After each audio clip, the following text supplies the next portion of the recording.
Deuxièmement, qu'est-ce qui se passe? Quand le règne descend, les malades sont guéris. Amen. Amen. Quand Dieu vient, il guérit les malades.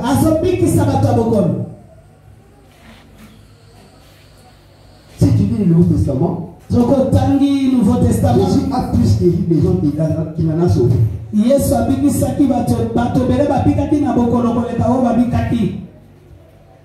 a plus guéri qu'il en a sauvés. Dans lui, il avait guéri comme le lépreux. 10. Il était sauvé. Une seule personne. Il guérissait les gens. Son règne stop à la maladie. Troisièmement, quand le règne descend, qu'est-ce qui se passe? Les pécheurs sont convertis avec facilité. Amen. Les pécheurs commencent à croire à l'évangile avec facilité. Tu fais seulement comme ça, tu dis à quelqu'un, Dieu t'aime. Seulement Dieu t'aime là, la main de la conversion. Amen. Je connais un nom, l'apôtre Oscar. Quand le règne descend, Dieu me fait à toute forme et sorte d'injustice.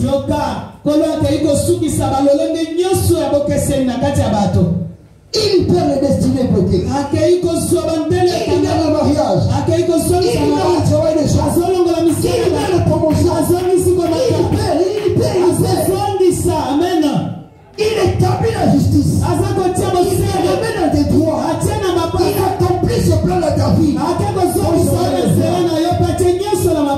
Il t'introduit dans ta destinée.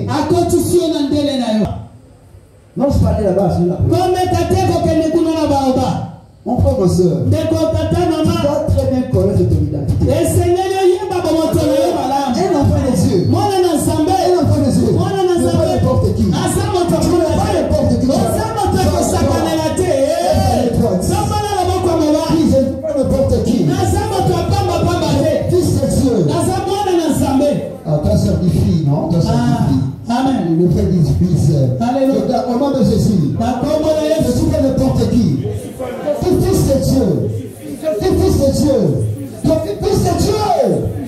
Amen. Un enfant de Dieu. Ne pas n'importe qui. L'apôtre docteur Suleiman est allé devant là. Il a commencé à prier. Il a prié. Il était convaincu que Dieu l'a exaucé. Il commence à faire des déclarations. Toi, libère les destinés. Le lendemain, il y avait un tonnerre. Chose grave. L'arbre s'est déchiré d'en bas jusqu'en haut. Et après sa campagne, les destinés étaient libérés. Les gens étaient bénis. Parce que le règne de Dieu était là. Oh, quand le règne descend, Dieu libère les destinés.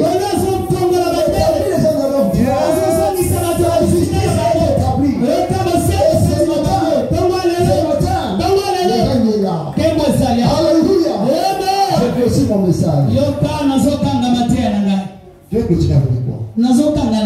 Je vais continuer avec 1 Jean 5, 14. Papa, c'est toi qui as dit ça pour moi. 1 Jean 5, 14. Écoute, et c'est ma conclusion. 1 Jean 5, 14. Je lis la parole. Nous avons auprès de lui cette assurance. Nous avons auprès de lui, lui qui vit Dieu. Nous avons auprès de lui cette assurance. Quelle assurance?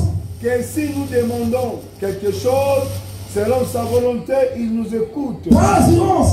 Si nous demandons quelque chose, peu importe la chose, qui est dans sa volonté, Dieu nous écoute. Amen. 5 à 15. Et si nous savons qu'il nous écoute, et si nous savons que Dieu nous écoute, quelque chose que nous demandions, nous savons Peu importe la chose que nous demandons,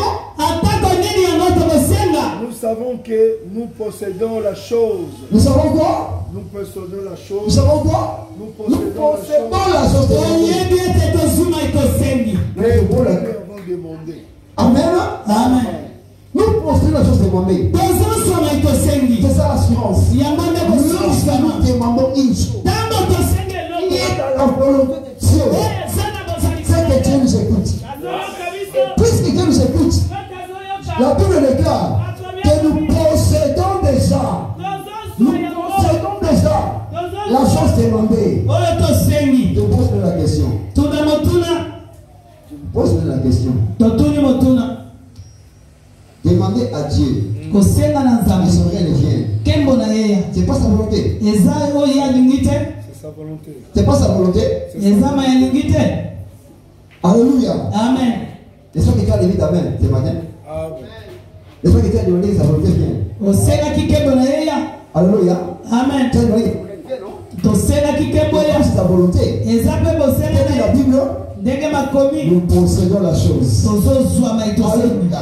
Amen. Demandez à Dieu que son règne descende.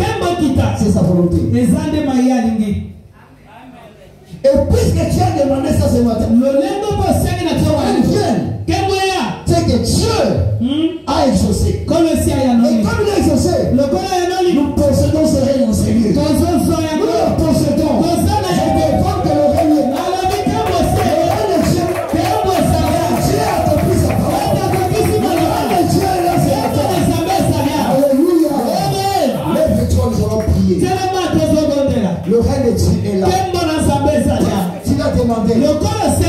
Dieu a écouté. Et son règne est là ce matin. Lève-toi pour prier.